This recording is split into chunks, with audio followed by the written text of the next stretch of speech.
Observa. Llegó la hora. No, yo mando aquí. ¿De verdad?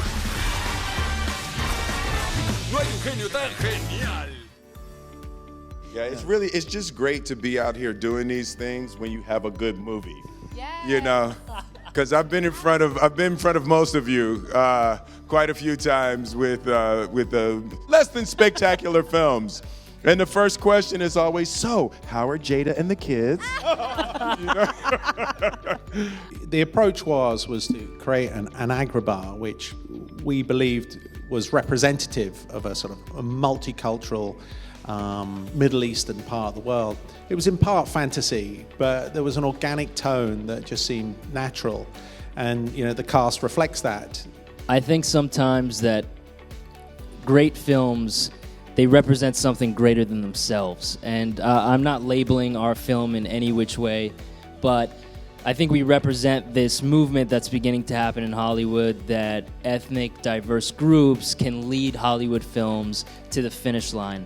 And hopefully we can do that so then we can keep making films like this, we can keep giving people opportunities, and we can keep aiming towards equality and inclusiveness. When you get that call, hey, you know, we're gonna redo Aladdin, Will, we want you to be a part of it. You know, it's like, hey, Will, we're thinking of redoing The Godfather, you know.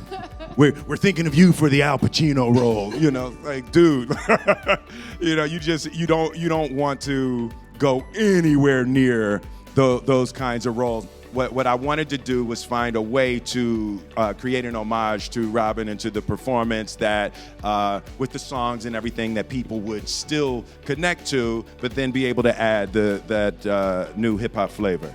And there's a hip hop breakbeat by the Honey Drippers called "Impeach the President," and it's like a hip hop breakbeat staple. So I had them grab the drum loop from that and started messing with Friend Like Me over that. So for me, that song was the one. It opened the genie up within me. When we tested together, I think for me, Mena just brought this vulnerability, you know, to the character that I think, yes, Aladdin Couldn't stop crying. He was just crying. He was so sensitive. Oh my gosh. No, but like, I need this role so bad. Please I need give me a this so job. bad, girl. Please don't mess it up for me. They're making us test together, so my performance is gonna be linked to yours. So please. Well, clearly, they sent you the tapes, didn't they? Yeah, exactly. Come on, how can you not fall in love with this face? Look at this. Look at the eyes. He's so when handsome. And when he He's says, so do you handsome. trust me? I mean, come on. Like, that's why, yeah, it was very easy in that moment. I know we're tooting each other's horns here, but Naomi really brings that empowerment and that strength to the role, and I don't think anyone else could have done it quite like her. So I'm very blessed to have gone on this journey with her. Same. She's an absolute dream, and I absolutely love her. That idea that she wanted to rule was such a delicate and fantastic way to be able to create the modern element of this character. But she was in a world where that's ridiculous. A woman can't be sultan. A woman isn't allowed to rule, and she was fighting to, you know, for that position. And then the song "Speechless," I think, is the signature of this version of the film, and I just Maybe want the to applaud signature you. of a generation. Yes, it is. I will not go speechless, and that was fantastic, and that's when I knew that we were winning. The day you did that. No, I think actually when we wrote that song, I wrote the song with this team of Pasek and Paul, who I think people know wrote Greatest Showman and La La Land and Dear Evan Hansen, are very, very talented. And we wrote this song, and when we delivered this song, I think it also kind of pushed everyone to go, okay, now if we're going to earn this song, we're going to have to really also lay into that journey of Jasmine. There was a lot going on in the world that I felt like related so much to that moment. Very Me Too. Yeah, and I think for me, I definitely, performing that song, I really took that on. You know, I wanted to kind of, I wanted it to be raw and angry.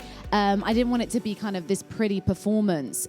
So it was a very emotional day. There's a lot of crying on set. So much crying. So much crying. Just From like, my audition tape to Speechless. I mean, Naomi just did You tell this story so differently. than how I tell the brilliant story. rendition of Speechless, and it's one shot, and she's walking He's gonna through, exaggerate it. and she's crying. This is the 100% truth. And I go walking over to her to go say, "Great job." And in slow motion, she turns around. Yeah. And she turns around and she goes, and turns around, and my hand is already up, and she goes, and I'm like, no. Mr. Smith, you have a special relationship to Hungary. Yes, I almost got Because- arrested. It was Yes, great. yes. I have to be honest, guys. It was too easy to get up on top of that bridge. Seriously, I blame the Hungarian government. I literally walked out of my hotel room, walked up the bridge, opened the door, and climbed up on the top. And it's like I can't be expected to like not take that opportunity. So just put a lock on the bridge. you realize he's a genie, right? There was a moment after Jafar's thrown Aladdin into the water, and we walk back in, and Jafar is with the Sultan, and he sees that Aladdin is still alive, and Genie walks in, and we all know he tried to kill him. And Mena has to walk right up the middle, and he looks at Jafar. He's supposed to say, "He's not who he seems to be," is the line. And Mena, in the moment, he walks up and he looks, and he says, "Him nam whom him seem him is." And Will actually made T-shirts I made got with that. T-shirts that say, "Him nam whom him seem him is." You know, the singing, dancing, drama, comedy, action, the adventure is everything that I've cultivated as a performer for the last 30 years. This film is, really sort of marks a reemergence for me. I took a little over 2 years off away from film to study and learn and grow and sort of readjust my priorities. I want to be with people that I love to be with, in places that I love to be, doing things I love to do. And this is the perfect equation for me.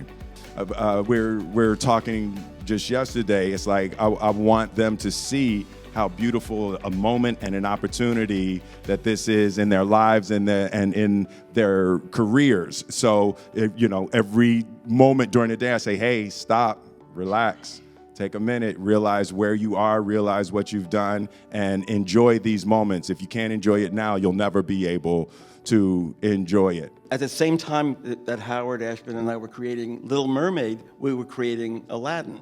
And it's just been this journey. And when I came to this, I really wanted to be part of Guy Ritchie's team. And I didn't know what a Guy Ritchie musical would be like. And actually, one of the best experiences for me was watching the evolution in Guy also, as I would bring songs to him and play them and get his opinion back, and we got this communication going. And then when he loves a song, it's just watching him listen to it is amazing, because he just is so into it. Yeah. And I've just loved watching your journey. It's been great for me. And now watching the film, it's unbelievable to think 2 years ago we started this going, who are you? Who are you? What is this? And here it is. And it's a miracle. I've never had that reaction from a film before, but honestly, it is the generosity of spirit when you say, Alan, it's uncynical. Yeah. The film's not cynical and leaves you with a sort of very positive taste. And that's my greatest takeaway from it. ¿Confías en mí?